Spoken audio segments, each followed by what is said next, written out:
Well, Bاسم, Beirs. it's good to see you. It's good to see you too. Last time, obviously, we did it remotely. Yes. You were here. I was in London, and you complained that it was an unfair situation. You couldn't see me. Your earpiece kept falling out. Yes. So I thought, okay, fair enough. I hear you. I got on a plane. I flew 6,500 miles. And not only that, we're doing it in somewhere that is very familiar to you. It's the Comedy Store in Los Angeles, where you performed many times as a stand-up. So I've done my bit. You did. But actually, this is not the first time we meet in person. No, we did originally in London last year. And I know that many people are watching this for the first time. I don't know this, but like I would really love to tell the story of that moment because I was having a tour in the UK and Europe, and I was doing my English stand-up. And one of my, advertising promotion plan was to come on your show. So my agent called me, it's like, Bاسم, you're going to be on Piers Morgan. I said, damn. It's like, what's wrong? It's like, well, Piers Morgan blocked me on Twitter.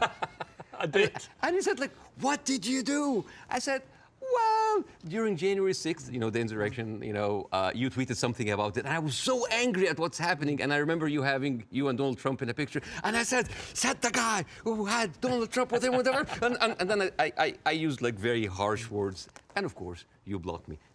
And then I said, like, does he know? I don't know. Does he know? I don't know. Does he know? I don't know. So I walked into the studio, and the moment I was like being seated and they're preparing before we go on air, and you said, "Oh, hi, Bاسم. It seems that you have more followers than me, but it seems that I blocked you. Why?" And I told you, and then we said the story on air. And it was funny because I made the joke, I was like, you have always been standing against cancel culture, and you just canceled me on Twitter. But we agreed that this is not canceling because this is your own space and you're free, but now you're unblocked me, and we're here. We're here. And it was, and actually we agreed about January the 6th, by the way, just for the record. I was, don't know about you, maybe you weren't surprised, I was completely staggered by the response globally to our interview several weeks ago. Were you taken aback by the scale of it? Yes, of course, but I understand why. For many years, the media covering the Middle East has been showing a certain point of view. I'm not going to say bias, but I would say it did not allow certain voices from the other side to be heard. And that is why you see the frustration. Whenever you speak to people in the Middle East, they tell you the same thing. They're not very happy with the coverage of the Middle East because our voices are not heard. Now, I am the least qualified person ever to talk about this conflict. And yet, just because I relate some of the talking points that we say and we hear the whole time, people felt heard. And when people have this feeling, they're happy. They have this response. They say, like, oh my God. For the first time, the West are actually hearing our point of view. Some of the point of view might not go well with other people, but at least we have a conversation. And I think that is the reason why people reacted that way. It's such an incendiary subject matter. I've never seen social media so ablaze with hostility on both sides. Did you actually, as well as enormous praise from the Arab world, did you also get criticized by some parts of the Arab world for not going perhaps hard enough? Oh, you didn't do that, you didn't do that. The thing is, this is like, you're damned if you do, you're damned if you're not. Right. If you don't speak up, why don't you speak up? If you speak up, you didn't speak up enough. If you're done, why are you if you speak up too much, oh, you're taking all the attention on you. And I love that fact because people always who accuse people of being the center of attention, they are actually not very happy that the attention is not on them. This is actually like a rule on social media. But yeah, there was a backlash, but there's also a backlash from the other side, which I mean, here and other comedy clubs, I worked with people from all kinds of different backgrounds, Jewish, Christians, Muslims, Arabs, atheists, all kinds of people. And there are a lot of people who went into my socials like, oh, so you're a terrorist sympathizer now, And I think it is important to have a nuanced, deep, interesting, intelligent conversation. A lot of people waiting for this are kind of like, yeah, Bاسم, bury Piers, show him. And this is the problem with the news today. The problem is the news today, it's not about the news anymore. It's about the people giving you the news. So it becomes a show, a circus. Two gladiators in the Colosseum, two pigs fighting in the mud. And this is why people don't get anything out of it. It's a circus. You know, one of the things I heard a lot was, who is this guy? And they weren't talking about me. Sometimes I wonder. Now, obviously, you're very, very well known in the Arab world. You're known as the kind of, they called you the Arab Jon Stewart, and you're well known in America, but you weren't that well known, for example, in the UK. And I think what this interview did, it made a lot of people think, wow, all right, this is incredible. But tell me more about Bاسم Youssef. And I did a bit of research into your life, and it is a fascinating journey that you've gone on to get here to Los Angeles. And I think it's worth just taking a little beat here to talk about this, because you began in Cairo as a heart surgeon. I mean, that was your career path. Yes. And you were a heart surgeon. I was a heart surgeon until, I spent 19 years in that career, 7 years in medical school, 12 years as a practicing doctor. And 2011 happened, and the revolution happened, and I had my own show on YouTube. I did like small videos. Well, I'm going to come to this, because I was by coincidence, I had just joined CNN to replace the great Larry King. And I hadn't actually done any live show. I'd done a few weeks since I joined of taped interviews with big names, Donald Trump, Oprah Winfrey, things like that. And I was flying back to Los Angeles when I got a message that Egypt was going up in the start of the Arab Spring. And I actually went to a studio very near here, about a mile down the road on Sunset, the CNN studio, the old Larry King studio. And I went live for the first time, and it was about the Arab Spring. It was about what was happening in Egypt. And at the same time, you, in Egypt, were actually in Tahrir Square, helping wounded protesters, actually medically treating them. I mean, this was a kind of movement that inspired a lot of Egyptians. At the time, I was in the hospital, and a lot of people just had volunteered, and the nurses were just like giving us like supplies, go, and we were going there, and we were basically tending to the wounded, because it is, and it kind of gives you a different perspective when you see helpless, defenseless people who are not armed, who are being beaten by security forces, military forces, being shot, being hurt. And all we can do is just like provide some medical attention. And it kind of gives you a perspective to see how humanity sometimes can show its most ugly face. And the suppression of free speech, freedom of expression. The ability of people to say what they honestly feel about a situation. And the suppression of people's basic rights to freedom. Absolutely, And that kind of like taught me a lot, and inspired me to do the show. But well, you start. I mean, it's a crazy story, this, and I want to tell it, because you just decide to do 5-minute stuff on YouTube. And you are expecting a few people to watch it. And then literally it just flies, and suddenly you're getting millions of people watching this. And very quickly, one of the big networks comes in, and then you're suddenly doing this stuff for 30 to 40 million people. Like a third of the entire population of Egypt is tuning in to watch it. You're the biggest star of Egyptian television. Oh, please. You were. Don't stop. I mean, what an extraordinary thing, though, for a heart surgeon to go from helping protesters medically in Tahrir Square at the start of the Arab Spring to within a year, you're the biggest star on Egyptian television. It's a crazy thing. It doesn't sound as glamorous as this. It felt horrible. Did it? Why? Oh yeah, overnight fame, this Scary. size, it's toxic, terrible. It corrupts. It goes into your soul, and it's not good. It's not. I actually didn't enjoy it. And the worst part about it is that like you're trying to do comedy in very controversial climate about very controversial issues. So you'll never satisfy people. And the problem is that people have these expectations. Oh, if you are successful in this, you must be successful at solving this. And when things are not solved, because politics, as you know, very difficult to solve, that expectation, this love turns into hate. And this is one of many reasons that I had to leave, and I came here eventually. Well, let's just take people through what happened, because they probably don't know, a lot of people. So during the presidency of Mohammed Morsi, who was a democratically elected Islamist, you had relative freedom to start, but then the more you went after government propaganda, the more you stood up for the people against the government, then the trouble started. Morsi wanted to shut you up. You eventually get dragged through the courts. For one day, It was a warrant for my arrest, and then I turned myself in, and I was interrogated, and it was the funniest interrogation ever. And in my stand-up shows, I talk about that scene. Because the guards were reading the stuff out and laughing, right? Well, the guards were taking selfies with me, which is funny. Right. The exchange between me and the persecutor, general prosecutor, was extremely funny. I mean, I don't like to victimize myself. I don't like, oh, look at that. I actually like to find humor. But why were you arrested? What was the criteria? Oh, yeah. I think the list was insulting Islam, insulting the president, spreading false rumors, and disrupting the fabric of society. And it was, I think the people in the room didn't know what to do with me because they ended up discussing my jokes. So it turned into a writer's room.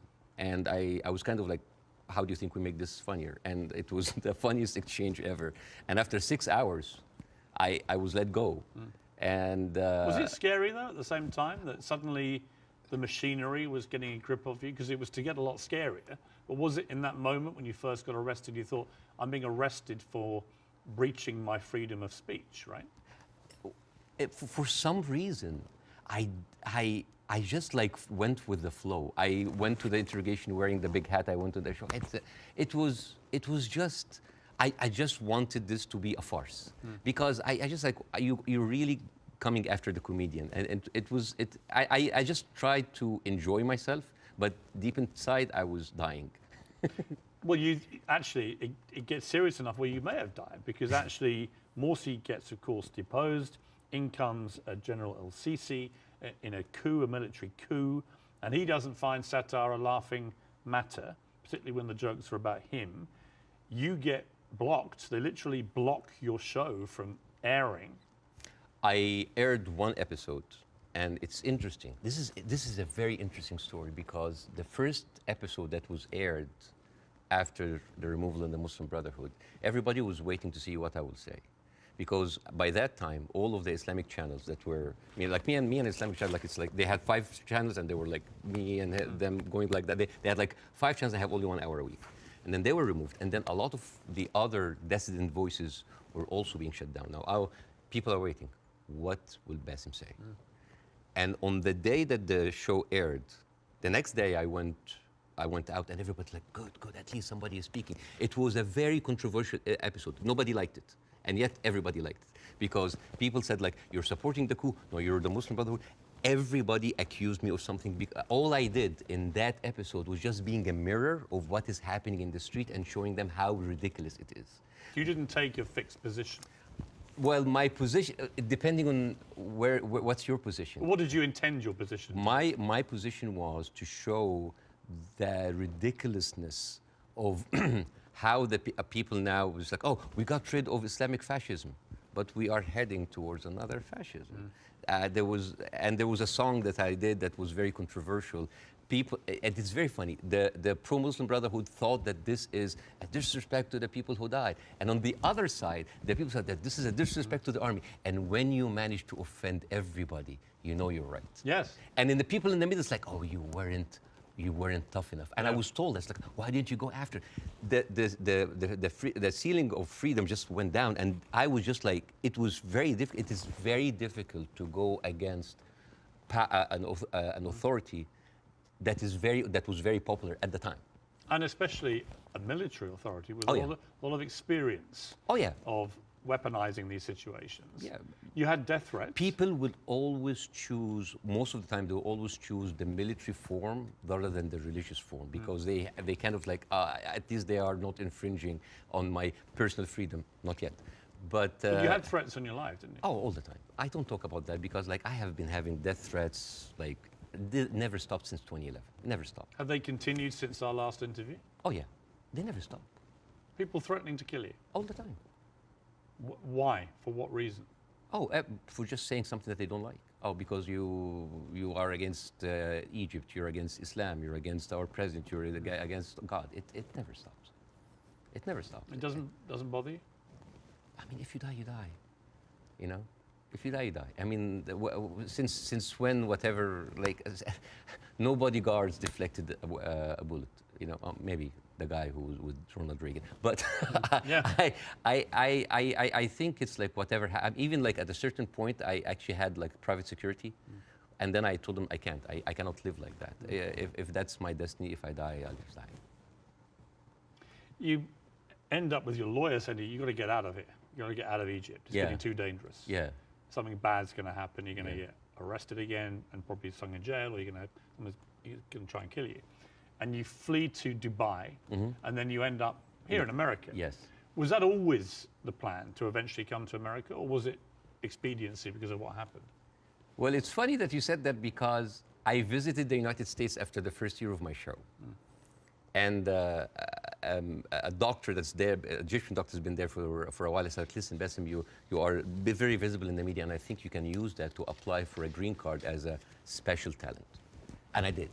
And it's like, I have like a huge show in It's Egypt. actually the criteria, because I have the same. Yeah. Is an alien of exceptional ability. Yes. Is what they call you. Yes, we're very... Charmingly. Yes, we're very We're exceptionally able aliens. We are, but we're still aliens. Yeah, yeah. I know, it always makes me laugh.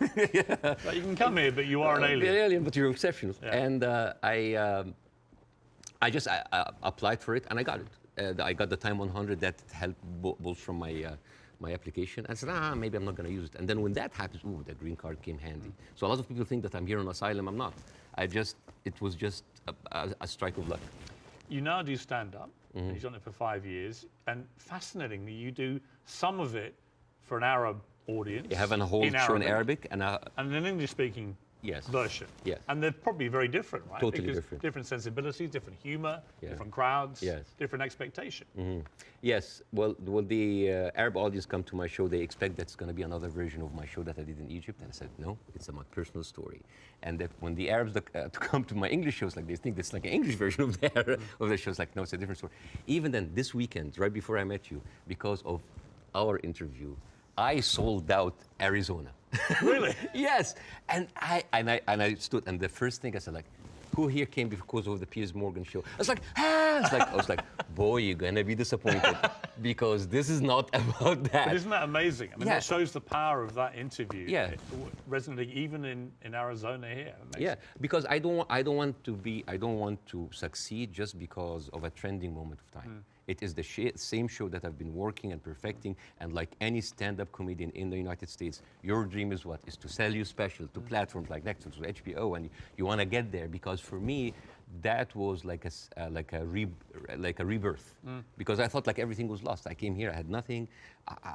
As first 3-4 years, it was terrible. The first 2 years I was doing stand-up. Oh, I bombed hard. And I went home crying. I said, like, I'm not gonna make it. And then suddenly I have already a tour. I mean, even before our show, I already had a set tour. And now I'm having like this ability of like talking to people with different languages, talking to all these different languages. The show that I did in Arizona had an incredible mix of Arabs and Americans.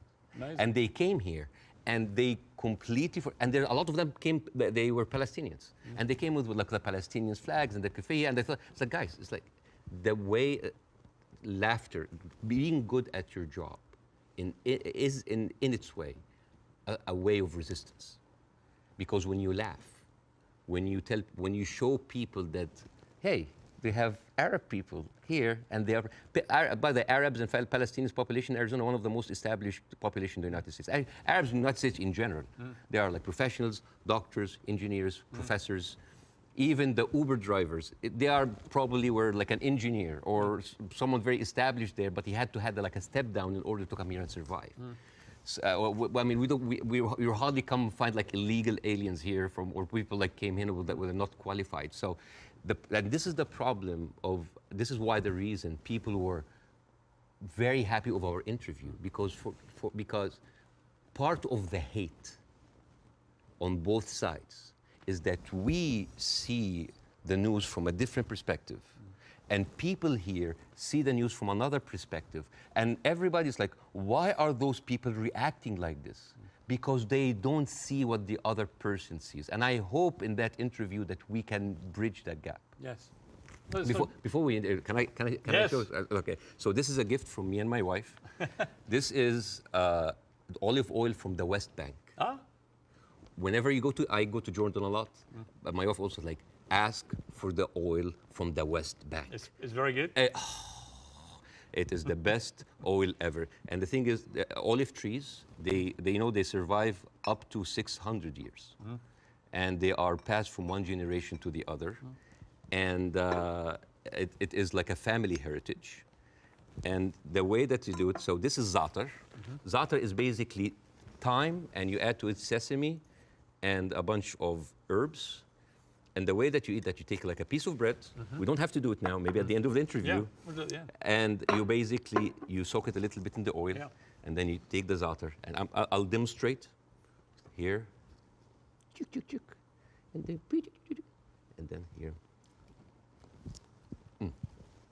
I love it. Well, I love Arabic food. So at the end of the interview, you're leaving with this oil. So I it's will yours. take that. It's yours, that. Well, thank you. And it's very kind of your wife. Thank you. Thank you very much for me. Well, I'm the one who bought it, but it's okay.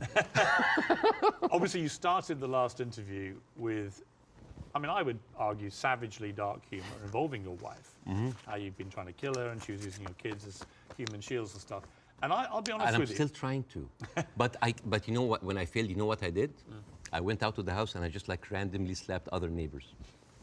So it's interesting. By mistake. Now this time I'm ready for you, okay? This time I'm ready for the humour. Oh, you're ready, okay. No, but it's interesting because last time I was very taken aback, and I remember thinking as you were doing this right off the top, I remember feeling very uncomfortable, unusually uncomfortable, and thinking I didn't know how to react to that. I didn't know whether I was supposed to laugh or be silent, and I sort of ended up sort of slightly grimacing, half laugh and listening.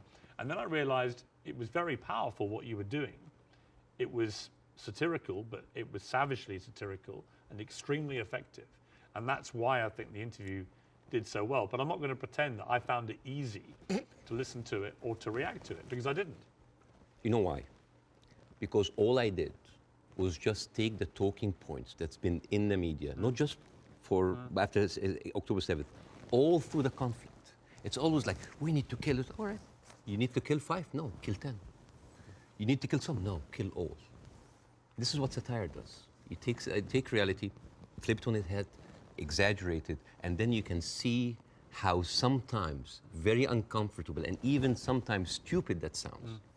Because I was just reacting to whatever the media is telling me. It's like, oh yeah, okay, let's do it. There's no pushback. So suddenly, the person who's proposing the most extreme measures is like, oh, we'll take it, oh no, that's too much. So that was like a very simple technique.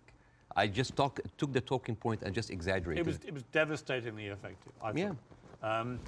First, before we go any further, how is your wife's family? Because she is half Palestinian. Yeah. Are they okay? They're good. They're good. They are safe for now. Yeah. And as like that last week, there was no internet, as you have. Yes. You know, I saw you tweet at the IDF. It's like, how can they know? You know how many views that tweet's had? Nearly 40 million. Yeah. Me just saying, how are they going to see this message if you've cut the internet off? Yeah. I'm wondering if the IDF's like, why aren't the Palestinians liking my tweet? Because they don't see it. Right.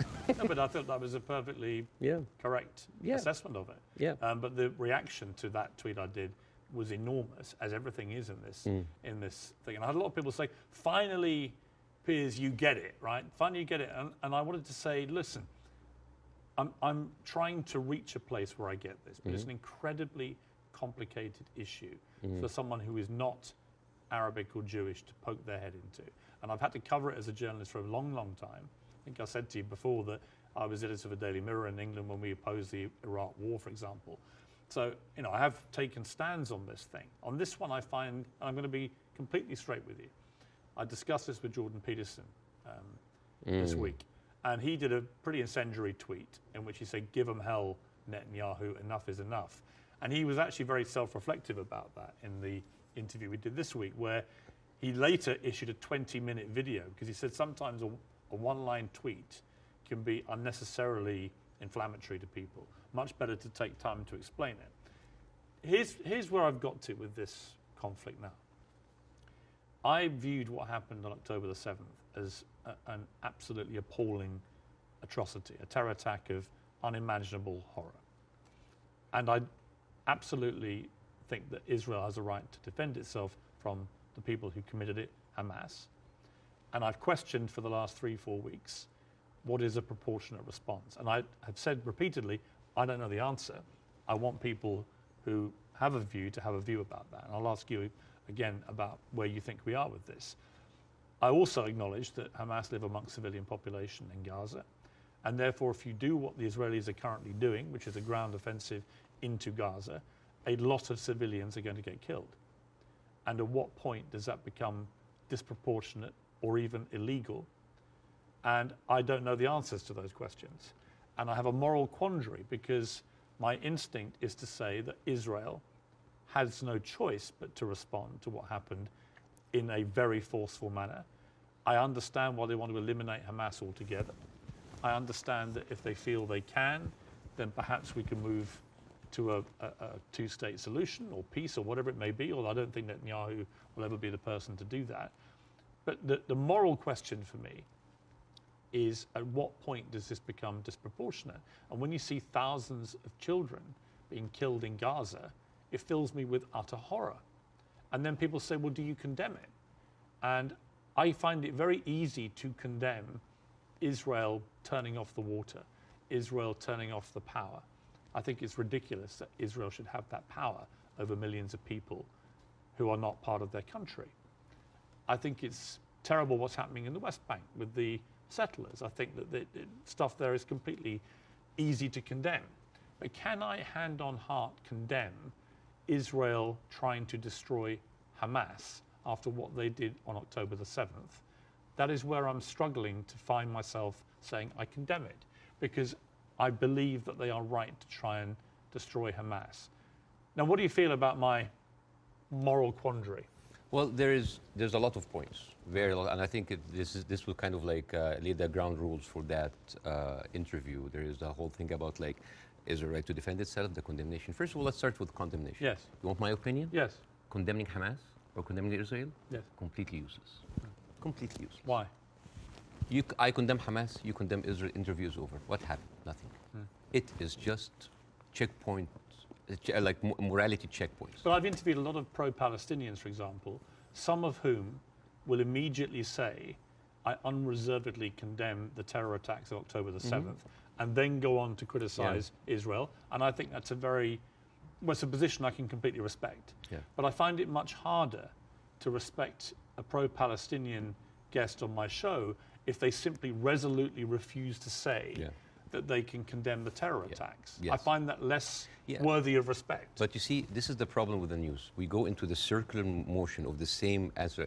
One thing that I have noticed, not just on the coverage of these events, the events before and before and before, every time this starts, people say, we don't know what's happening. It's a very complicated situation. Right. What is happening now?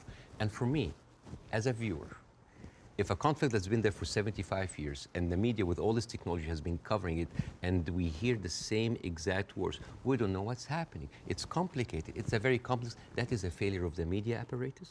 That is the failure to themselves and for the audience, because why every time this happens, it seems like it is happening from point zero.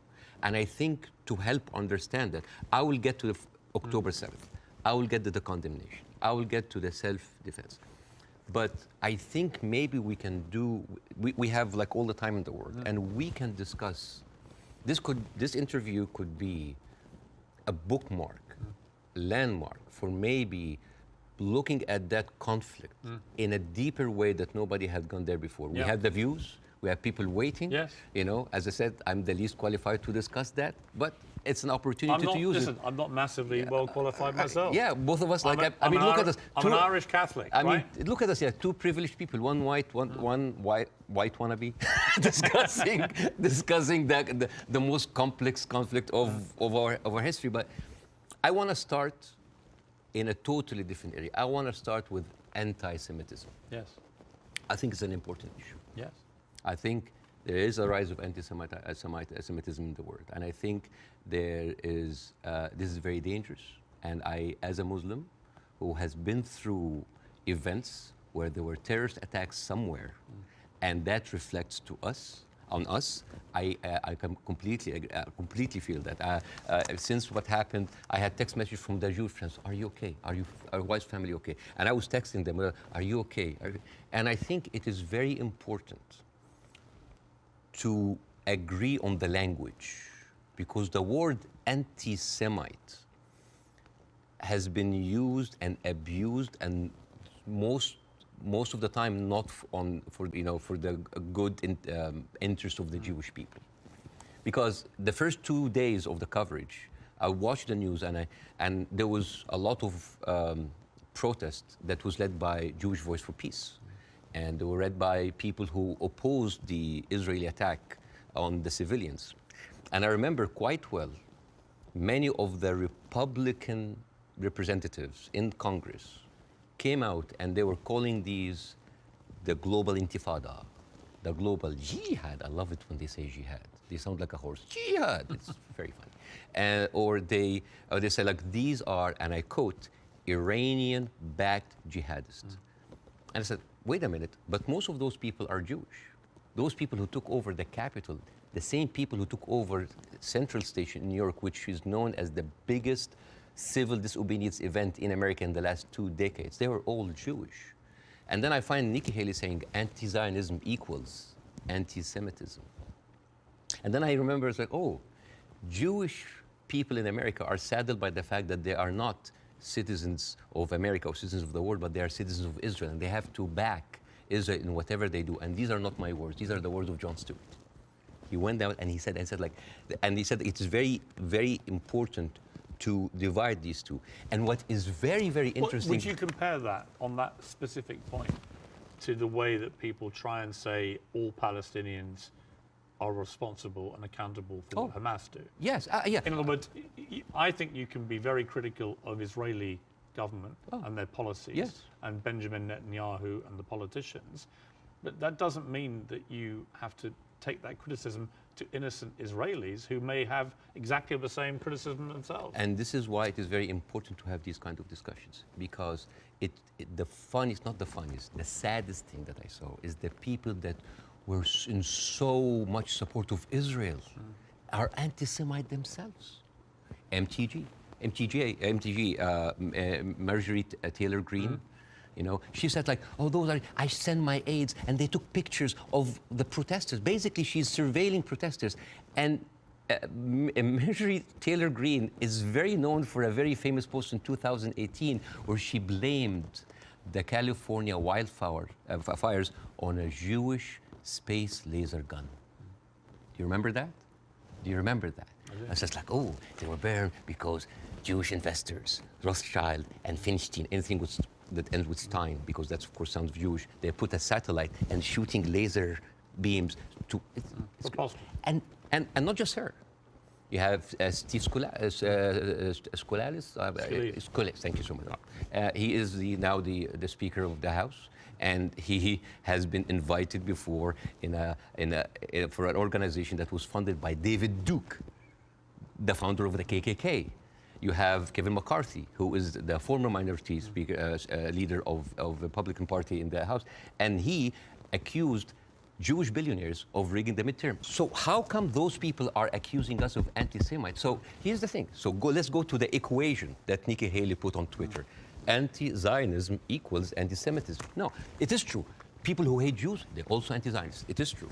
And you could be someone who hates Zionists, who don't like Zionism, and you are Semite. You could even be Jewish.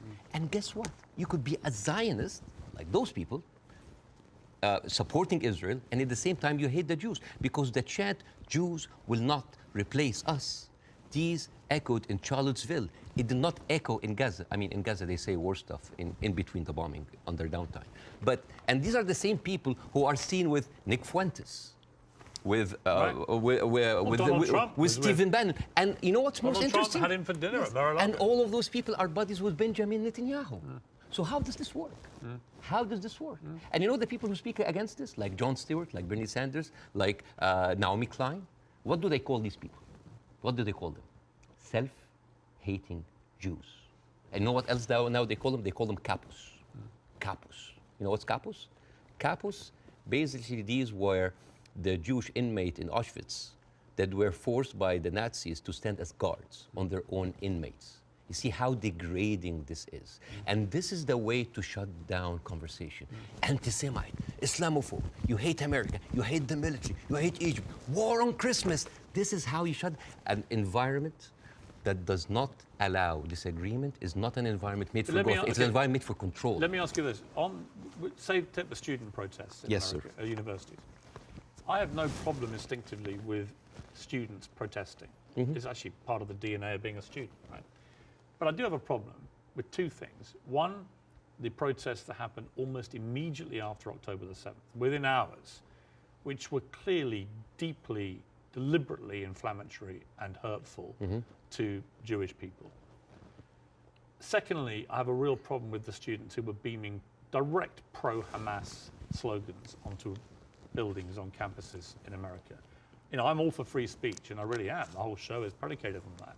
But not to the point where you see Jewish students barricaded into libraries because a mob is descending on them.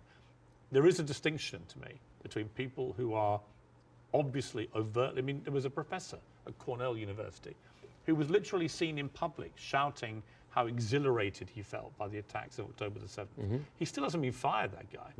I think that crosses a line. Do you? Yeah, I do not like this way. I mean, I can understand why, but I don't condone it. I would never, because you have to understand these people, again, I'm not supporting them. I just want to make sure about two things. The reason that I started with anti-Semitism, because I wanted to make sure to clear any confusion that when I speak about Israel, I'm speaking about Israel. Yes. When I'm speaking about Jewish people, I'm speaking about Jewish people. Yes. When I speak with my Zionists, I speak with my Zionists. It was very, because No, I think it was very powerful that you did that. Yeah, I have and to be careful. That's the first thing you did, because I think it's really important. Yeah, but at the same time, when I tell you why does that happen, it doesn't mean that I condone it. There's a difference between explanation and justification. Those people who are exhilarated, the way that they see, this is the same reason why people were so happy about the interview. What do they see? They see Israel as a criminal state who is killing their people, and in the same time, they are supported by the international community and America. They have no guns, they have no superpower backing them. All they have is just feeling of happiness, like, yes, our enemies that we cannot touch them has been hurt. All they can think about, that these are their enemies that have been hurt, right? I'm not condoning this, but again, like when people were celebrating terrorist attacks, you know, against Western targets. Of course, I don't condone that. But why? Because those people has been, from a very young age, what have they seen? They're not being heard by the media. The plight and the suffering of the brothers in Israel, in Palestine, in the Arab world are not being heard. People in Iraq, you know, like when America and Britain invaded Iraq, right? What the Arabs saw? It's like two superpowers are coming in on just regular people. So whenever there was like a bomb or like an attack on American troops, people would celebrate. Yeah, they're our enemies. Emotions are very inflammatory, and it is not right. But those people had nothing else. All they say is just like shout.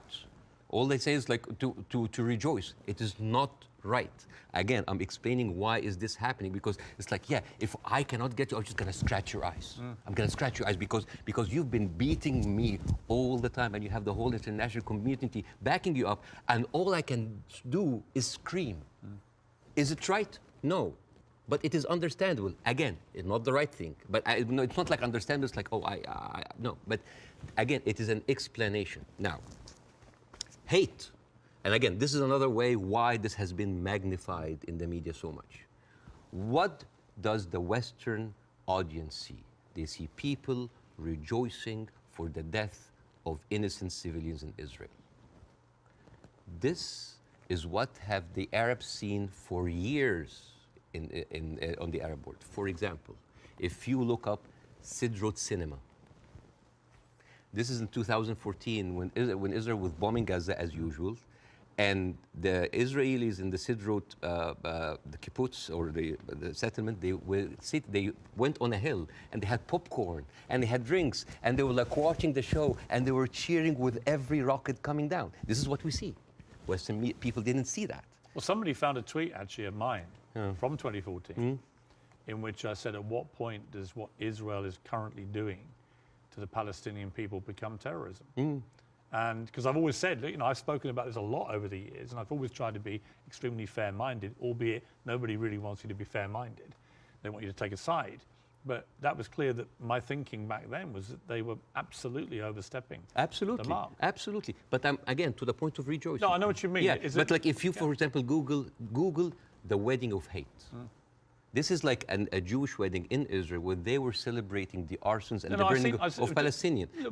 To be clear, I've seen lots of videos. No, but I'm not talking to you, Piers. No, I know. I'm talking to the Western audience because I want to see, like, I want to say, like, this is what they see. I mean, for example, there is a very famous video for Samer Abu Za'anin, who is like a young kid that he was shot point blank by an Israeli soldier, and he was not allowed to have any medical attention. And as his dead body was being put into the ambulance, the Jewish settlers were cheering. So for an Arab audience, this is what we see every day. So when they see, oh, we heard them back, we heard their people like they heard back, it is not right. But this is what hate does. It escalates, it feeds each other. Radicalism feeds it. It is terrible, and it is just like a vicious circle. So I would like to do something that is very interesting tonight. I want, when I invited Jon Stewart to my show, as much of like a reception that if you see on the YouTube, people just like, we had to cut the 5-minute standing ovation for broadcast. People were on their feet for 5 minutes. They could not believe it. I remember Jon Stewart telling me I could never imagine that a Jewish guy from New Jersey would have that kind of reception in Cairo. And yet, on the internet, people who would, what? You brought a Jew on your show? Why you are with a Jew? Yes, hate is there. Yes. So, and the thing is, like, why we do not see each other, people in the Middle East, people in the West, that we do not put ourselves in each other's shoes. And I want to do something very interesting today. I want to give, I like telling stories. And I'm going to tell you a very nice story. Tell away. This is the story, surprise, surprise, of the suffering and the plight of the Jewish people. And I want to say that because it is very interesting when you see the trauma and the suffering that the people on the other side went through, you might understand why they're coming. So this is, see this? This is a map of all of the history of the expulsion of the Jews in Europe. They've been like, I have never seen a minority being kicked around this much, right? And of course, this comes back to the, you know, the whole idea about the original sin, that you have betrayed Jesus Christ. The blood of Jesus is on your hand. And then comes the 11th century. At that time, Jewish people were not allowed to own land. They were just peasants. Even some of the professions they were not even allowed to participate in. But they were allowed to do one thing, usury, money lending, because it was prohibited by the Catholic Church to engage into that. So what happens when you work in money? You get richer, right? And those Jews lived in ghettos. Now, ghettos was not just like isolated neighborhoods in cities. Sometimes ghettos were outside the city. This is like how isolated they were. And in those ghettos, they have to pay gold to the mayor or the governor or the prince or the noble. So they would see, you're getting richer. I need more taxes. So they pay tax. What happens when you have a business and they increase your rent? You increase your service, increase the taxes. So what happened? The Christians started to default. And suddenly, the image of the greedy Jew was created. Shylock, merchant of Venice. If it will feed nothing else, it will feed my revenge. You know, like never did I see a creature like, you know, I can't remember that. Never did I saw like a creature that looked like a man, so keen and greedy. Confound of a man. You know, English. I messed it up. Anyways, but this was the image, greedy Jew, the greedy Jew. This was created because of their conditions, and it became worse in 1095, when Pope Urban II called for the first crusade to go and save the birth of Jesus from the unbelievers Muslim. And you know, this crusade did not kill a single Muslim. You know how many people they killed? 2,000 Jews. Because it's like, wait, the non-believers are all over there. Why? So they went to it's called the Crusades of the Rhineland. So they went to the Jewish community because, hey, we own the money, so let's kill them better than paying them. And then came the plague. And then all of the things like, oh, they're killing babies, who would do that to a baby, you know? And they accused them of poisoning the well. This was the kind of oppression that the Jewish people went through. Fast forward 19th century, there was like the Eastern Jew in Ukraine and Russia, and there was the Western Jews in Europe. those people in the East, the Eastern Jews, had to immigrate because there were pogroms and they were like, kicked out. And at a certain point, the people in the West, especially in England, it's like, there are too many Jews. We need a solution. The solution for what? For the Jewish problem. So it's like we need to get rid of them. And you know what? Palestine was not even in the A list. Palestine was in the B list because England proposed 6,000 square miles in Uganda for the Jews, 1903. And the reason why Palestine was not on the list, that it was objected by a lot of rabbis that said, like, it's a promised land, but only when the Messiah comes. But there were other options: Argentina, South Africa, Uganda, Madagascar. And eventually they said, all right, let's do Palestine. So they went to Palestine in 1914. There was 700,000 people living in Palestine, 3% were Jewish. 1917, Balfour Declaration. Arthur Balfour, he called the Jewish people in England that they are alien and hostile race. And the thing is, the only Jewish member of the parliament, of the English parliament, Lord Montague, he objects, like, these are British citizens, we should not kick them out. So they pushed them, but it was not going fast enough. Came the Nazis. And then it was not about the solution anymore. It was the end losing, the final solution by Hitler, because he needed an answer for the Jewish question, the Judefrage. And then, as you see, the Holocaust happened, the most orchestrated, industrialized, horrible genocide in our modern time. 6 million Jews died. So it accelerated, and they went. First of all, they left Eastern Europe, and they went to West Europe, and they went to America, and they were turned down, and they were pushed towards Palestine. So by 1948, right before the declaration of the State of Israel, there were 2 million people living there. Only 30% of them was Jews. So the whole idea of like a land without a people to a people without a land was a marketing thing. They were already Palestinians. So suddenly, from our perspective, the Jewish problem is not a Jewish problem, is not a Middle Eastern problem, is not an Arab problem. It is a European problem. It was pushed on us together with the guilt because now we are the anti-Semite. Now we are the Jewish hater. And not just that, they took land. So people look at this like, why are we even, we had a lot of refugees coming in. And during that, there was a lot of, as you know, Zionist militia, the Aragon, the Haganah, all of these people were killing Palestinians. The famous massacre of Deir Yassin. You're talking about the atrocities of October 7th, it's horrible. But in the Arab mind, there is Deir Yassin, where there is an incredible movie called Tantoura, Tantoura, where the Israeli members of those militias, they talk about the atrocities that they did, including opening up the pregnant women's bellies and having bets if the boy inside is a boy or a girl. It is one of the most horrific, and they talk about it, some talk about with regret, and some talk about with pleasure. We did that, right? So you have even King David.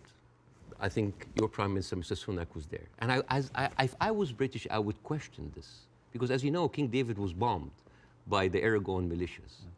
91 British soldiers died. I don't know, if I was British, how come my Prime Minister would have the nerve to stay in that hotel? I mean, you know, the ghost of the 91 British soldiers, that must be haunting for them. You see? So when you see all of that, and you see that suddenly, overnight, 1948, there were 1.5 million Palestinians, half of them, 3/4 of them were overnight pushed into refugees. Yeah. And this is why it's called the Nakba, the catastrophe. So now we have all of this building up into the minds. And suddenly this was like a conflict, a hate, a problem that we didn't have to do anything with. This was basically pushed on us by the Europeans. You see? So this is why it is important to say that. And I'm not saying that just like, oh, let's wipe out the State of Israel. Let's like push them in the sea. No, but it's important when you talk about the conflict that you talk about the root causes, right?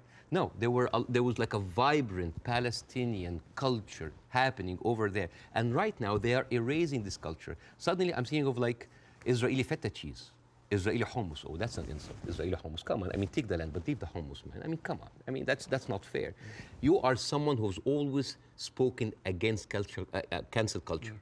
Right now, a whole culture is cancelled. Let me ask you this. Jonathan Friedland is a top Jewish journalist for the Guardian newspaper.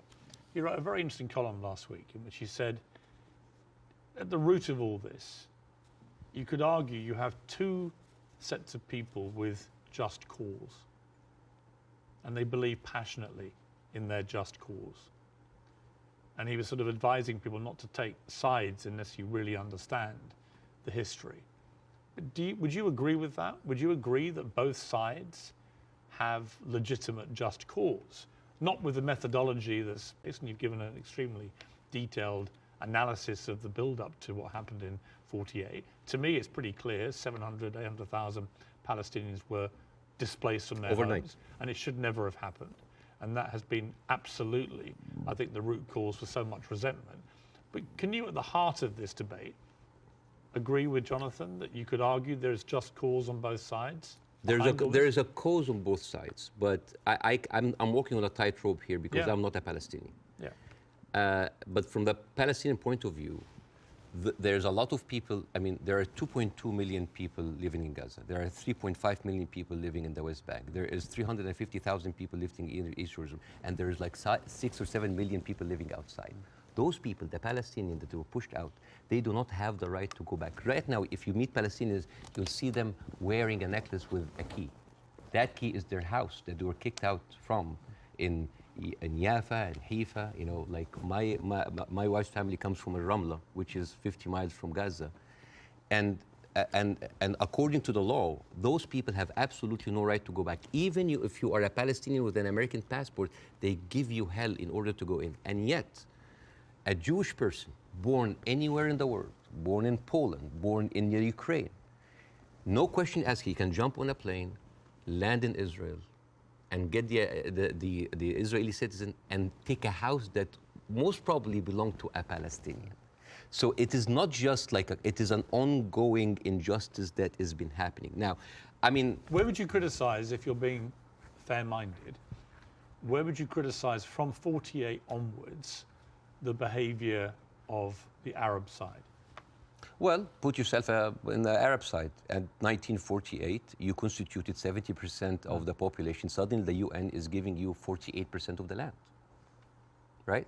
Not just that, I mean, the Arab regimes, because they did terribly, and see, this is the thing, like, Arab nationalism at the height of these people feed on each other, you know, because it's very, very important to have a problem. Oh, it's Israel, and for Israel, oh, it's the Palestinian. It's a very good distraction. I mean, sometimes I feel that like the Palestinian cause is very useful for both sides to stay there as attention because it's always a way to reflect. But and this is a very important question because in the mind of the Western audience, they always thought of the Palestinian resistance or the Palestinian side as like Islamic, as militant. No, as a matter of fact, some of the early suicide bombers were female Christian Palestinians because they, like the RIA, you know, they were fighting for a land. The whole idea of Islamization of the whole cause came very later. As a matter of fact, you will find this very interesting because when I saw this, I did not believe it. This, you know, the Fatah movement, which is the PLO, the Fatah. This was their slogan. Can you see? You see there's a crescent, a cross, and a menorah. And they say unitary, democratic, non-sectarian. So basically in the 1960s, Fatah were basically marijuana-smoking, tree-hugger hippies. And yet that didn't work, right? And the thing is, I always hear that like Arabs were giving so many chances for peace. That is not true. As a matter of fact, all along history, Israel didn't give an inch of land by peace. 1973 war, they gave back Sinai because Egypt like initiated the war. 2006, they went out of south of Lebanon because of the resistance they have. Even the disengagement of Gaza, they didn't do it out of the goodness of their heart because they had too much casualties. And even the Oslo Accords, the peace treaty, the one that Isaac Rabin and got the Nobel Prize for, they did it because of the Intifada. So what is the message that Israel is giving to the Arabs? I will never give you anything with peaceful resolution. You will always have to fight for it. Do you not think that, for example, I mean, Bill Clinton feels this very strongly, that there was a great deal to be done, and Arafat, just in the end, having indicated the whole time that if we got to this place, there would be a deal, just walked away. That was the closest that everybody came, and that actually, I mean, could Clinton have done any more than he tried to do then? I am not, again, that's why it's very important to have people who are much more qualified than me to talk about this. But two things I can say about that. Number one, the whole thing about the Oslo Accord, there was a video for Netanyahu who was talking to the settlement offer in 2001, and he was bragging about sabotaging. He was talking to us like, I sabotage it, like there was going to be no peace. Yeah, you've seen that, right? Yeah. And in that video, if you remember, when he was saying like you have to hit them hard, 2001, no Hamas at the time. They were talking about the Palestinian Authority. We have to hit them, we have to kill them, we have to make them feel the pain. And then one of them says like Bibi, but wouldn't America kind of just like, so what? The American public is easily manipulated. 80% are with us. It is absurd. And as a new American, where I can have the privilege of being retrospectively angry, I said like, this guy is mocking the government and the people who have been with him all the time. It's like, oh, they can be easily manipulated. They can do it. And even, by the way, even Isaac Rabin, the one who actually did the peace accord, he was known famously, say, the way to actually beat those children is to break their bones, called the broken bones policy. They will like get those kids and break their bones on the pavement. So this has, the whole idea about like Israel wanted peace and Arabs only wanted to fight is a very, very bad representation. I actually think as it's gone on, the genuine will on both sides for peace has not existed. No. I think it's been a deceit to the world. No, I'm sorry. And to the relative groups of people on both sides. The official... And actually a betrayal of them. The official stand of the Palestinian Authority, and again, I cannot speak, I mean, it is very difficult to do this. The official stand of the Palestinian Authority is that we are just happy with 22% of the land. Just give us like the... Yes, there are people that dissent, but the thing is, you cannot just say, okay, let's talk about peace. And then you take away my land. Let's talk about peace. And there's a kind of like passive aggressiveness happening. Oh, let's talk about it, but I'm going to build settlements. I'm going to suffocate your cities and your villages. You see, I think that has been incredibly inflammatory. Yes. Worsening the situation. I think putting back the chance of peace. I mean, Netanyahu, I interviewed Netanyahu earlier this year in the middle of the big social protests in his own country. And I couldn't understand what he thought he was doing, except that it seemed to me political expediency, that he had to get power, again, he had put a bunch of right-wing headbangers into his cabinet who have incredibly bad records, speak in an incredibly incendiary way about Palestinians, for example, and that he did this for power, and then he launched, because they were pushing him to do it, a ridiculous assault on the integrity of the Supreme Court, the independence of the Supreme Court. And many Israelis rose up. So Netanyahu has become, to me, a big problem. Right? And the people, all the polling shows that. Israeli people are very unhappy with Netanyahu.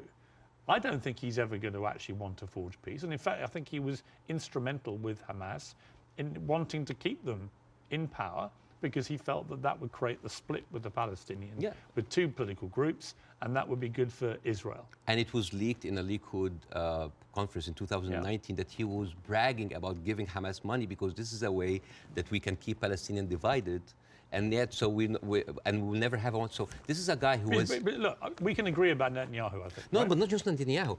There's a book... And I would say most of his cabinet. There's a book called The Fear of Peace. It's by Moshe Zimmerman. And he's an Israeli historian, and he said, like, the average Israeli citizen does not have a vision of peace.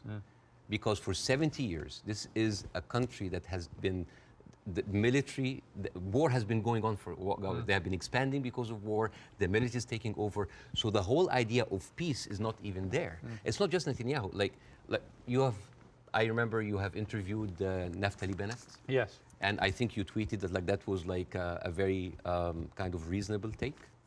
Yeah. I don't think that's reasonable. No. Yeah. But like this Naftali, he went after Queen Rania, and he called up shame on Queen Rania. No, I didn't say reasonable. I just said this. I did a fire emoji. Yeah.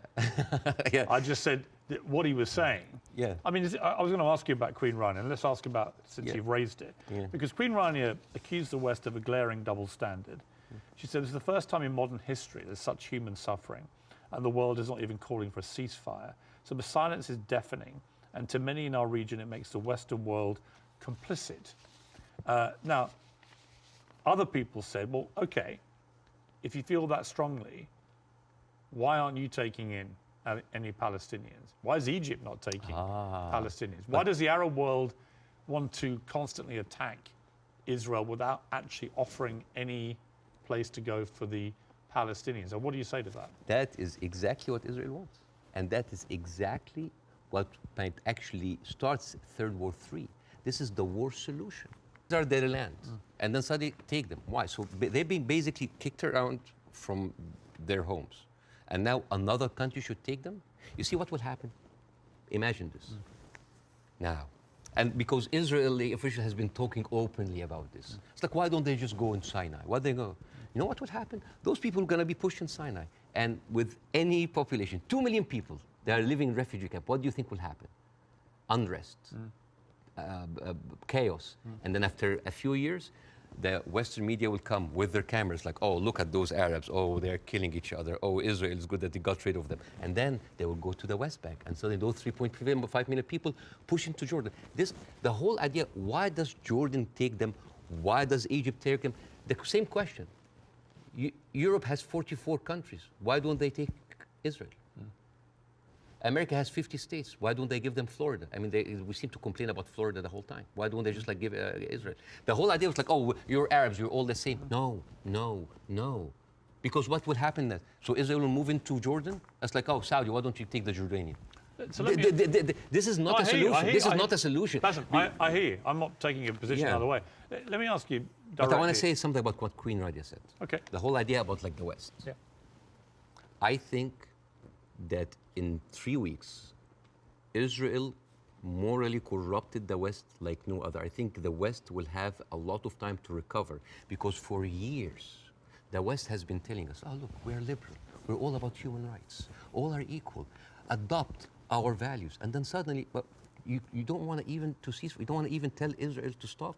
And suddenly we wake up and we found McDonald's are giving free meals to the Israeli because like nothing will make you feel better after killing a bunch of Palestinian kids than a happy meal. So let me ask you this. They have a toy. So this brings me to Hamas, okay? So what Israel will say, because they say it to me every time they come on the program, whoever from Ehud Barak to Naftali Bennett, whoever it may be, they say, look, we suffered such a catastrophic terror attack on October the 7th that we have decided we are going to get rid of Hamas. There are 40,000 or so Hamas terrorists in their eyes who need to be got rid of. And I do believe they're terrorists. Only terrorists can commit the kind of act of terrorism we saw. So can we, on that point, can we agree on that? Do you believe Hamas is a terror group? It is classified by America as I'm not a big fan of Hamas, and they are a militant group. That does like stuff that. Are they terrorists, do you think? Yeah. Cool. Okay. So we agree on this.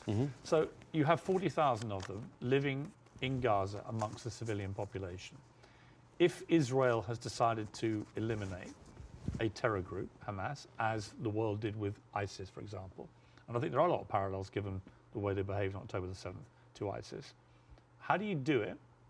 How do you do it if you don't do it the way Israel is currently trying to do it? Exactly not the way that Israel does it, because if you have one of the most advanced military powers in the world, and it takes you 3 weeks, 9,000 Palestinian civilian death, 21,000 injured. As we are talking right now, Israel just bombed Jabalia, which is a known refugee camp. This is not self-defense. You know, like one of the most questions, like, does Israel have the right to defend itself? This is a no-value question. This is a no-value question. Well, I would ask a different point. I would say, not only do they have a right to defend themselves, which every country would after a terror attack, right? But they actually have a duty and responsibility to their population to try and stop that happening again to them. They've been doing... And I do understand, and I agree with that. Yeah, but here's the thing. If it takes you all of that time, all of these civilians, to take out a few hundred guerrilla fighters... We don't know how many of the people who died. We don't know. It doesn't matter. Yeah, but Bاسم, you don't know and I don't know. We don't know, but right? like... We don't even know if the casualty numbers are correct because they're all coming from Hamas. And we should, and we should believe Israel? No, not necessarily, no. No, I don't believe either side. But here's my problem with Israel. But here's my point. I don't think we should assume that we know these statistics are correct. I don't think we should assume we know exactly how many children are being killed. We do know a lot have been killed, so the moral argument remains the same. But we don't know how many Hamas terrorists have been killed in the last 3 weeks? We just don't know, do we? So basically, we're dealing with a very incompetent military force that has been sucking America dry for years, and then they cannot do the job. But how else do they get rid of Hamas? Not like that. How do they do it? I don't know, but not like that, because they've been trying. But you've got to have another. They have. First of all, I'm not a military expert. Second of all, they've been trying the same thing for years. They go in. This is not an eye for an eye anymore. This is an eye, a limb, a life, a house, a neighborhood, a whole population for an eye. They don't see. I mean, your friend Ben Shapiro, that you particularly despise. Oh, I love Ben Shapiro. He's very smart. Oh, yeah, but you've been very critical of him, and that's fair enough. I'm sure he would be of you. But when I asked him about proportion, he said I don't care about a proportionate response. So let's kill civilians as Hamas did this, so we are going to get rid of Hamas. But it's not in his eyes. It wasn't eye for an eye, tooth for a tooth. It was this group of terrorists did this, and we are now going to rid the world of these terrorists. And this is very important to look at things in context. When you see how Israelis talk inside their community, there was a very famous post by Uriel Elitzol. He is the speechwriter of Netanyahu. He said, "What is so horrific about understanding that the whole Palestinian people are our enemies? All of them are enemy combatants. We should kill them, kill their mother, destroy their homes, the homes that they raised those snakes, so no snakes will be raised in this house anymore." And this was reposted by Ali Chaket, which is the Minister of, wait for it, Justice. It's not about Hamas anymore. It is not about Hamas. They can tell you it's about Hamas, but it's not about Hamas. It is basically, they have said it many times, Beirs. This is a way to kind of push them into Sinai. This is not about eradicating Hamas. This ship has sailed. I am sorry, but anybody who still believes that this is about Hamas is stupid, because I don't agree with that. Really? No, because I think. But why there? I'll tell you why I don't agree. There are like 100 people killed in Gaza. Any country that suffered the kind of terror attack that Israel suffered, with the kind of death toll that occurred that day, 1,500 plus people, grandmothers, kids, young women being raped, kidnapped, beheaded, it's been reported, and so on. Well, you can raise an eyebrow. I mean, they found a young woman's skull, right? What about the babies that were beheaded? Well, there was a report, and you and I had this discussion on air. You falsely quoted me, and I wanted to clarify that with you in person. You thought I'd said that 40 babies had been beheaded. So what did you say? I never said that. What did you say? I said it's been reported that 40 babies were killed, some of whom had been beheaded. That's what I said. Yeah, totally different. Yeah. There's a very different. Well, it is different. Yes. Do you accept it? English as a second language, so they're different things. Of course, yes. Between saying 40 babies have been beheaded and 40 babies have been reported to have been killed, including some where are those who were beheaded? Babies? Well, apparently journalists are being shown utterly horrific footage. This comes to a very important question about credibility. Again, I'm not condoning what happened on October 7th, but I'm not a journalist. But as a journalist, wouldn't you take anything that an authority would say with a grain of thought? Yes. Especially if this authority have a long history of lying. And I'm just going to give a few examples. 1996, they bombed Kana. It's a refugee camp. They killed 106 people. And despite that they knew it's a refugee camp. They said, oh, maybe it's a one-time off. 2006, they bombed Kana again. 2014, they killed 2 teenagers at a checkpoint. They denied, as usual, but CNN was there. So they said, we have to say it. 2018, they killed a medic, a Palestinian medic, and they fabricated a video showing that it's someone else, that he was a human shield. And then can I just finish that? But I do want to respond. And then 2010, they killed Ahmed Oraiqat, denied it, then said, it's okay, it's us. 2021, they bombed the media office in Hamas. It's not us, but no, I'm sorry. And then 11th May 2022, Shireen Abu Akleh, a reporter, your colleague, she's Palestinian, American citizen, she was shot in the head. And they provided forensic evidence and even a doctor's video that it was not them, it was Islamic Jihad. How can I expect to believe this regime, especially if the president of Israel comes down with this ridiculous thing? Have you seen that? No. He said, okay. This was reported by Sky News, and it was the funniest thing I've seen so much. This was a Colin Powell moment, but like the cheap edition. Mr. Herzog said, Isaac Herzog, it's like, we have found evidence on one of the terrorists, a manual to create chemical bombs. And then he showed this, And he showed. And this is. So I just want to say, why would a foot soldier go into enemy with like a manual to chemical bombing? It's like, is that BYOB? Bring your own beer, bomb? It's crazy. And what he like have like local ingredients to make, and then. This is like, this is a manual of Al-Qaeda, of course, conveniently written Qaeda. And let me read it to you in Arabic because this is funny. Which basically say, this is basically like a catalog for self-improvement for mujahideen. I didn't know that they have life coaches. So this, and you know what Sky News said? It's like, we cannot confirm or any of this, but we will show it anyway. So let me respond. So this is like this is a lying government. So let me respond. I do think the Israeli government has lied.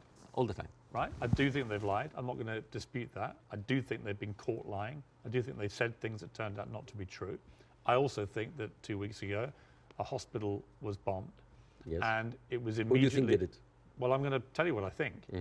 Hamas immediately tell the world it was an Israeli airstrike and that 500 people were killed and that the hospital had been destroyed. And then as the next couple of days go by, the hospital is relatively undamaged. The car park was obliterated. Many fewer people than 500 were killed. How many people died? Well, we don't know because actually we're reliant on the Palestinian Health Authority, which is Hamas in Gaza, for the figures. So we don't know the number, but a lot fewer people died, it would appear, than the like 500. 100? We don't know. 50? Either way, it's appalling, but it may not have been anywhere near as appalling as was first said by Hamas. But here's the point. Most independent studies of what happened have concluded that it was almost certainly a militant stroke terror group inside Gaza, and they fired a rocket which landed in the hospital car park. In other words, it wasn't an Israeli airstrike. So I have an issue with that because for 3 days before the attack, the priest and the patriarch of the hospital, because it's called the Baptist hospital, said that they have received multiple warning from Israel that they're going to hit the hospital. And then at the time of the hit of the hospital, one of the top aides of Netanyahu, he tweeted about like, we hit the hospital, and then he deleted it. And then basically, like Israel gaslighted the world. But It was not us. But that's why I said most independent. No, that's not true. New York Times actually like just published something to prove that it was shot from Israel. And the thing is, No, okay, they didn't, though. Okay, numbers. They didn't. Numbers. Bassem, that's not true. Okay. The New York Times has not reported that it was Israel. No, they said They haven't. okay.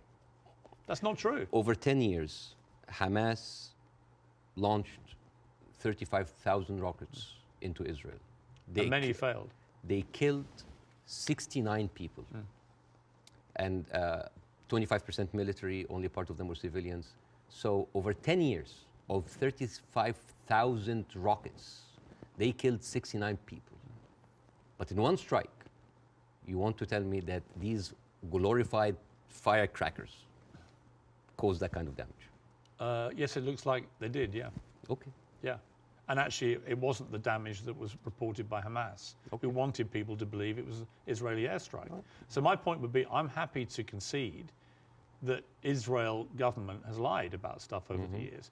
But I'm absolutely certain as well that Hamas lie all the time. Why are we holding a militant... I believe, from all I've read, I believe they lied about the hospital. Why are we holding the militant terrorist group to the same standards as the best because and only democracy in the Middle East? They happen to be the ruling party in Gaza. So they're not just a terror group, they are a political group as well, a political party. Okay. Well, they are. So the question again comes to this, and so far you've ducked it, so I want to ask you one more time. We can both agree that the scenes in Gaza right now are horrific, because I do feel that. But I don't know how else Israel can eradicate Hamas than the way that they're currently trying to do it. Do you have an alternative for them? Well, again, we are locked in the same thing, what can we do now? But we don't look at what was happening over there. The best recruiter for Hamas is Israel. I mean, you have talked a lot about the horrible condition in Gaza. Yes. I mean, let's imagine like a little boy called Rami. He lives in Gaza. You know, he have a horrible life, but like, you know, it's not that bad. I know he has a cousin in the West Bank. He's living a good life. He wake up in the morning and he found out that he was kidnapped by 3 settlers. He was burned alive by kerosene and he was forced to drink the kerosene. His name was Muhammad Abu Khudayra. That settlers did that to him in 2016. Said, all right, you know what, I'm just gonna leave. I'm gonna find a way to go to Europe. His aunt is a published author, and she won a prize in the Frankfurt Book Fair. His name is Adnaya Shtalabi. And now she was cancelled because of what's happening, just because of her a Palestinian. His other aunt in America, his name Bahia Amawi, she is a speech therapist, and this is close to my heart because of my son. And she was fired because she did not want to sign the government contract that said that you cannot join BDS, which I don't understand.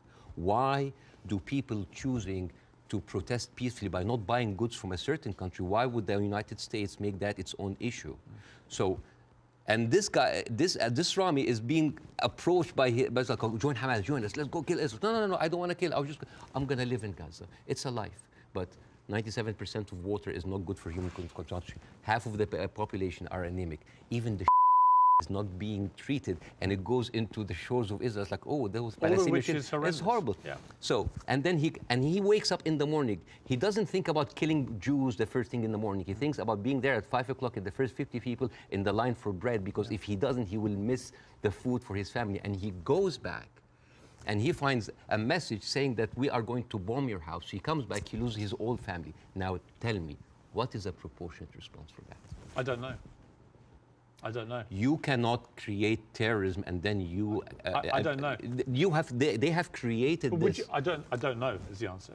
But Bassam, let me ask you this: Hamas will have known when they perpetrated what they did on October the 7th, what the scale of response was likely to be. How does that help the Palestinian people? I don't know. That they are supposed to serve. I don't know. The wheels are already set in motion. But it doesn't, does it? I do not. You know, this is the thing.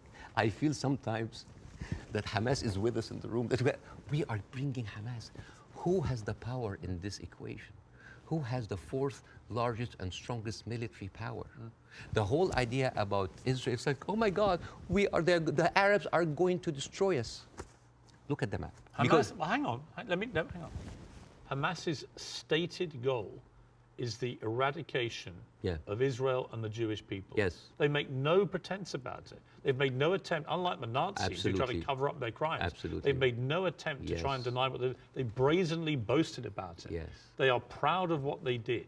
Right? And they will have known, again, the scale of what they did on October the 7th would have prompted this kind of response, which would have led to thousands of innocent Palestinians getting killed. And my question for you... I wish the 7th of October never happened. Right, but every time something happened. You say, well, Hamas is everywhere. Well, yeah, actually all roads, roads on this particular part of the crisis, and I accept it's been going on for 75 years, this conflict, but all roads in this crisis lead to Hamas and what they did. And not necessarily. Because all roads goes to the condition that created Hamas. If the Jewish people were expelled from Europe and went to Argentina or South Africa and Uganda and went in and took the land, you would have Hamas in all of these places. You and I can agree that the conditions Palestinian people have had to endure in Gaza for a very long time are completely unacceptable. I think it's completely unacceptable that Israel has wielded such control over the people of Gaza, working out who can come in and who can go out, turning on and off water and power on a whim, turning off the internet on and off at a whim, all that kind of stuff I can completely agree with. But given that I think we agree Hamas are a terror group... Okay, let's say... Let me finish my question. Given that we agree that Hamas is a terror organization who have a publicly stated position of annihilating not just Israel, but Jewish people, and as we saw on October the 7th, they mean it. If you are Israel, what do you do to get rid of those people who have shown the world that's exactly what they will actually do if they get the chance? You know what I would do? I would give the Palestinians what they deserve. Terrorism is a virus. Yes? It's a virus. I agree. If a patient with a flu came to you and you're a doctor, how can you treat that patient? How do you treat it? As a doctor, how do you do? Well, you're the doctor. You give them nutrition, fluids, and rest. So the immunity of the body gets rid of the virus on its own. If I received that patient with a flu and I took a sledgehammer, it's like, why are you not getting better? Do you think that patient will get better? No. You are weakening him. You are making him worse. Israel did not just weaken the body of Palestinians, making them unable to get rid of hate and radicalism.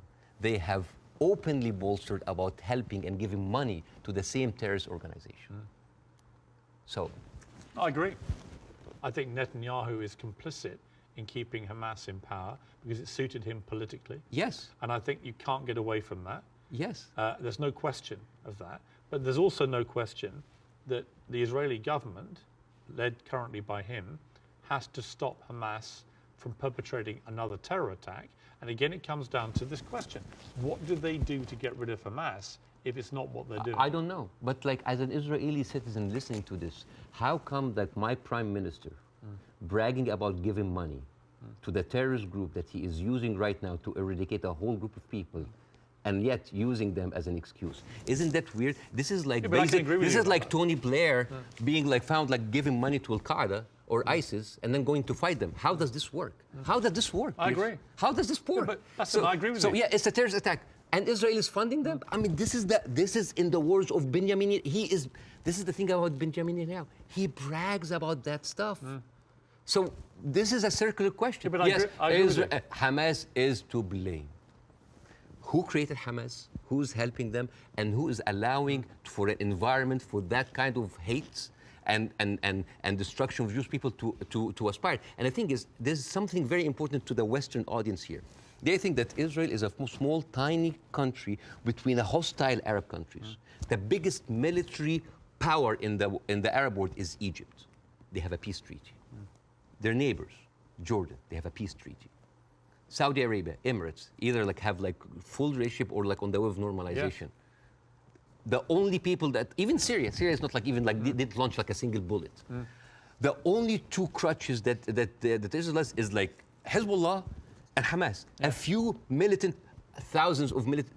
Is that really formed an existential like threat, especially if I know that over 13 years, only 69 Israelis were killed? I would say. Is that would that really wipe out Israel? Is Israel that weak? I think if you have two groups of people who are ideologically wedded to your destruction as a state and as a populace, and you're constantly firing rockets, as Hamas have done for over a decade now, then that cannot be acceptable. You have to stop that, right? These are terrorists who've now shown on October the 7th their true colors. They don't just talk about wanting to kill all Jewish people. They are going to do it if they get the chance. So I don't believe Hamas can possibly stay in any position of authority in Gaza. I think that would be ruinous for not just the people of Gaza, but also for Israelis. So if you're going to get rid of them, which many people think on both sides is inevitable and should happen as a consequence of what they did, the big question is, how do you do that? And I don't know any other way other than the way Israel is currently doing. Hence my personal moral quandary about this. So if a terrorist takes over the Empire State, instead of taking him out, we bomb the whole Empire State? Well, that's the question, isn't it? Proportion. That is not even a question. Well, that was not even a question because that would be ridiculous. You talk about the normalization of the region. I mean, the theory that I most buy into, supported by recent, I think, Wall Street Journal reporting, that hundreds of Hamas terrorists had gone to Iran for training before this attack. Okay. It had obviously been very carefully organized, and so that is, I think, highly likely. But if you're Iran, and you're looking at all this normalization, and you're looking at Saudi Arabia being next, this is your worst nightmare. So a perfect time to commit an atrocity like this through your proxy of Hamas. Again, I'm not a political expert to know what is the background, but let me tell you. It's a likely theory. Is Hamas justified? Is all of the horrible conditions that Palestinians are living in, is that a justification for Hamas doing what they did in October 7th? Good. Do you think so? Of course not. Right. So we're agreed. No, of course. So let me ask you the question a different way. There is no justification what Israel is doing now. No Hamas, no terrorist attack justifies this.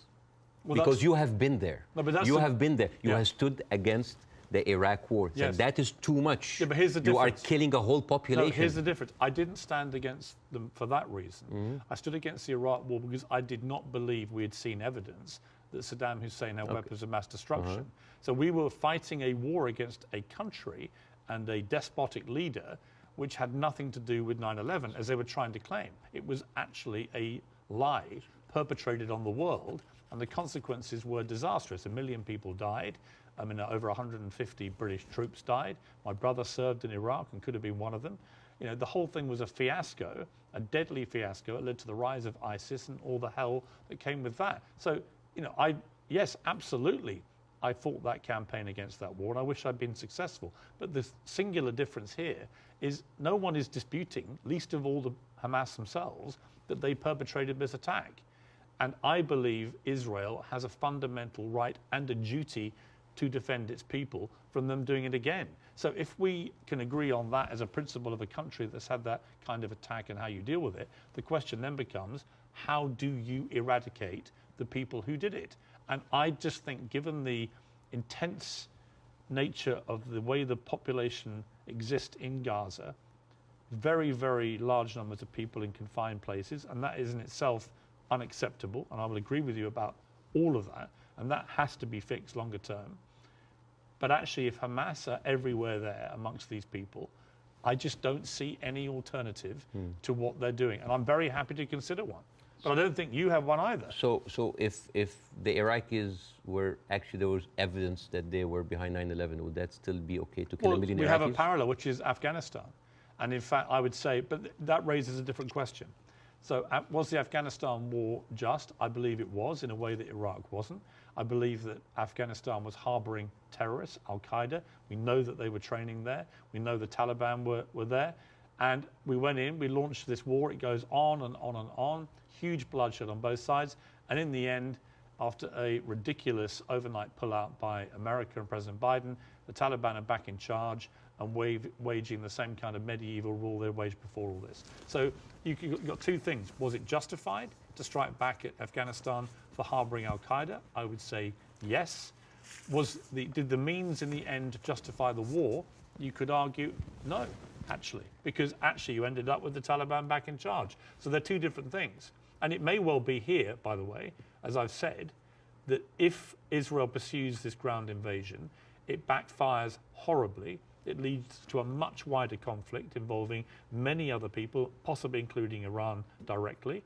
And it could be a horrendous escalation and a massive war raging through the whole region. And that is my fear about it. But I come back to the central point of justification, and I'm really struggling to see what else Israel is supposed to do to get rid of Hamas. And if you've got an alternative, let's hear it. I do. Pierce, this is never about Hamas. Believe me, it is never about Hamas. If somebody tells you who they are, listen. Israel has been telling the world all the time, they need to clear the Gaza Strip into Egypt. You think that's always been the plan? Always there. I mean, they have said it. They have said it many times. Why does Egypt take them? And do you think when Egypt takes them, do you think they'll go back? No, never. And then when they're done with Gaza, they will go back to the West Bank. They will kind of like build the settlements around them, and then until they push them into Jordan, because that is the plan. They have talked, not just Benjamin Netanyahu, everybody said like, there's no state, two states. It is one state, and it's for the Jewish I don't people. think he believes in a two-state solution. Nobody believes in a two-state solution. It is one state. But nor do Hamas, obviously, and they're the ruling authority in Gaza. They don't.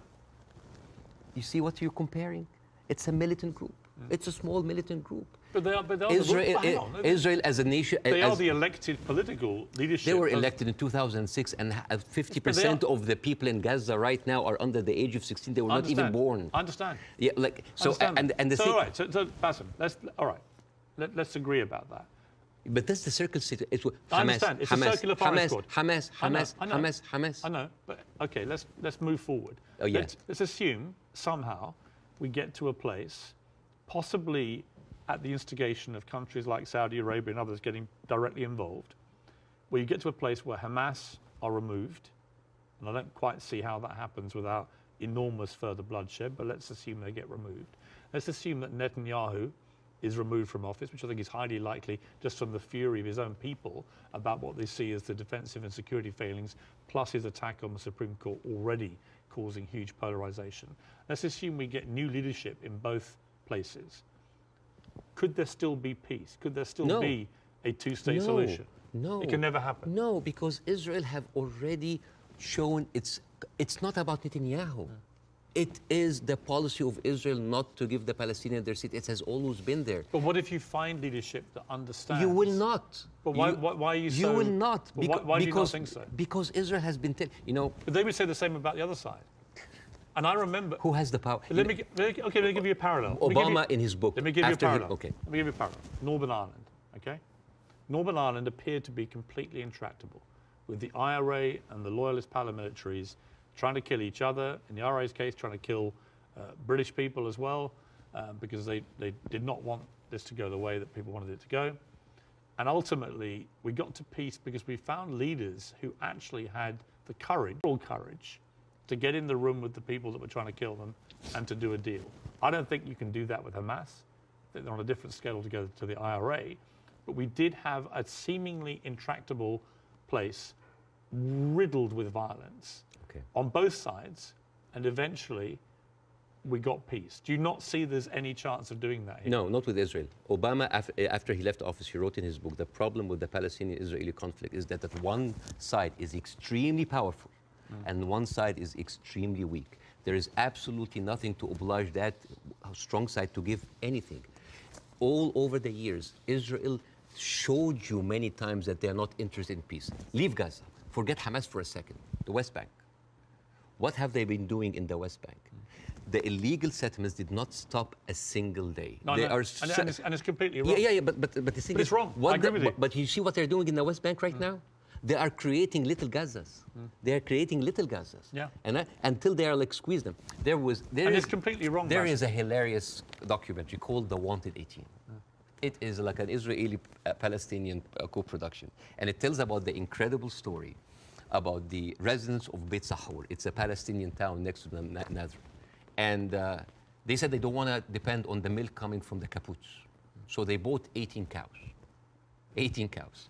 And they didn't know how to milk the cows or have a cow farm. So they were like engineers and doctors. So they sent people to kind of like to learn how to do the farm. So they bought the cows and they started to produce milk and they started to sell the milk to the villages.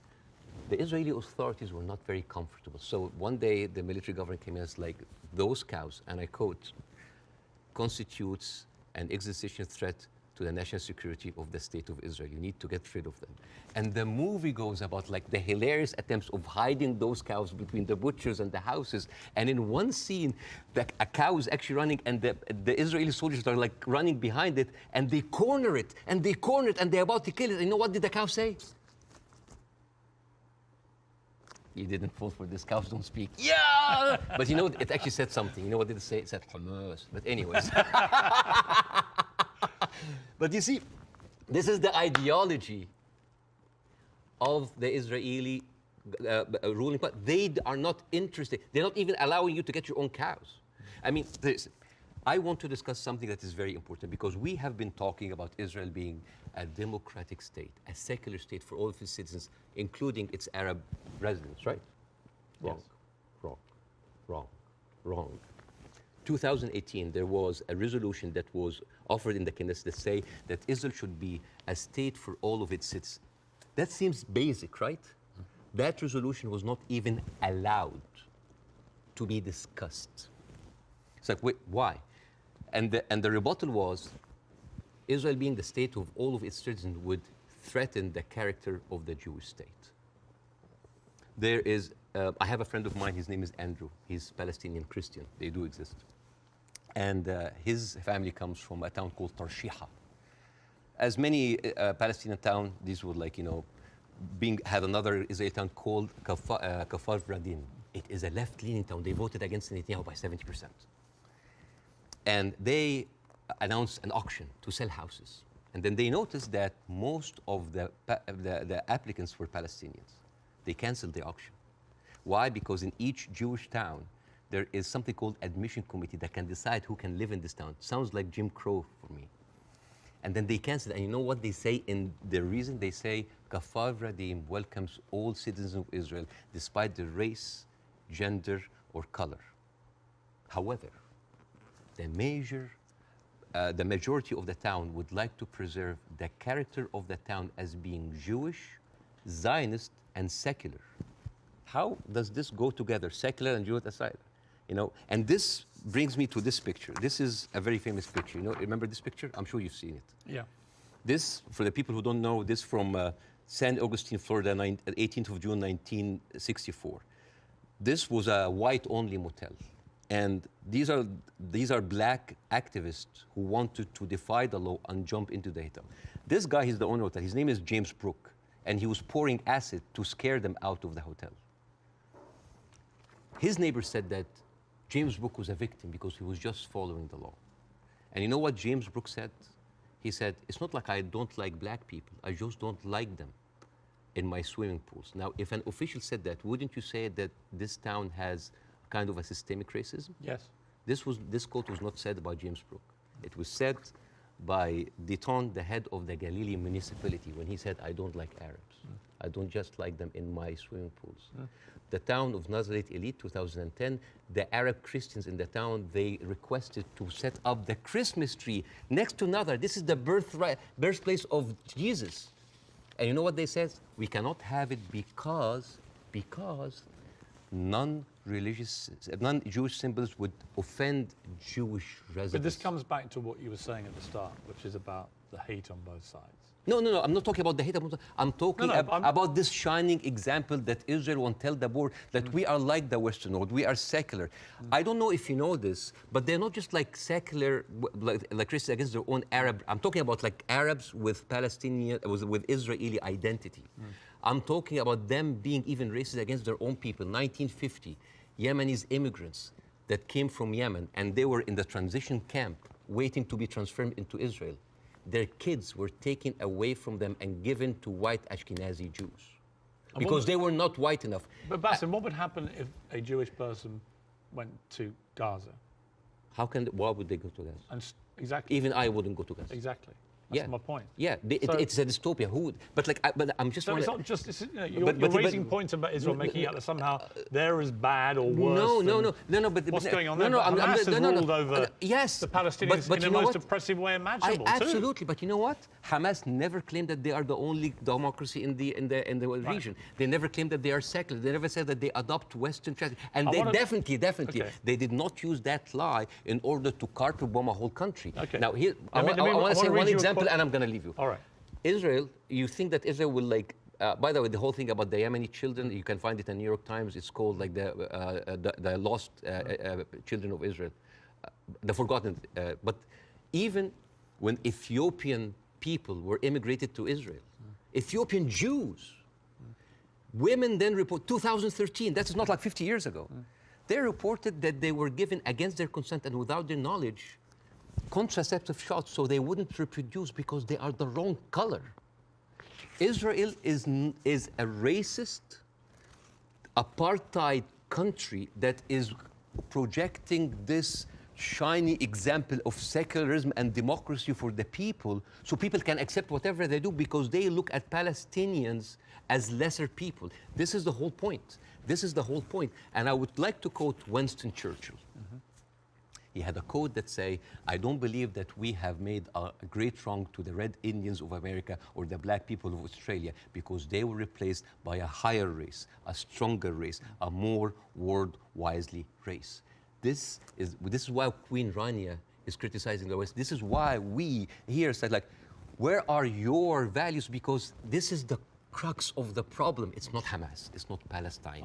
It is people looking at us as lesser human beings. Baasim, I don't dispute the characterization that a lot of the Israel administration look upon Palestinians as lesser people. Otherwise, they wouldn't. They even look at the Ethiopian Jews and Yemeni Jews like less. I wouldn't dispute that.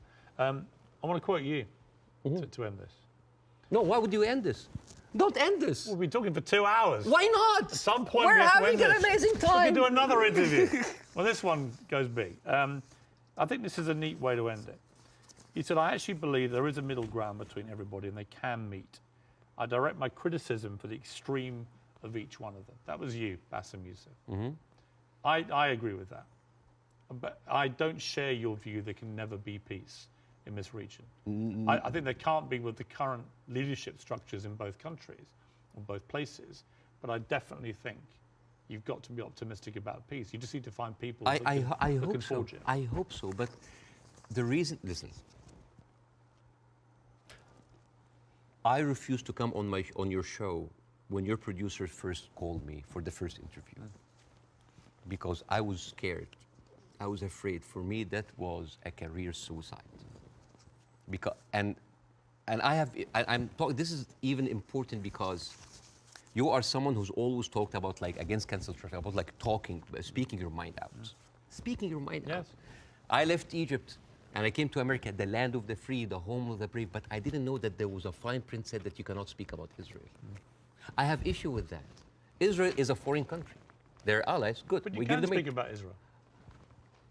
How many people lost their jobs? Even Bella Hadid. Bella Hadid, by the way, She hasn't lost her job. No, but she talked about death threats. She's talking about like being silenced. Sure. By the way, Bella Hadid is with, she's Palestinian. And you know who else? Gigi Hadid, sisters. I love the Hadid. They are with us. Yeah.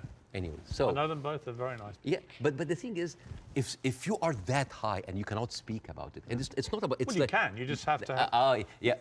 you can. I mean, I've spoken out about these issues and you get shot at, not literally, but metaphorically all day long on social media.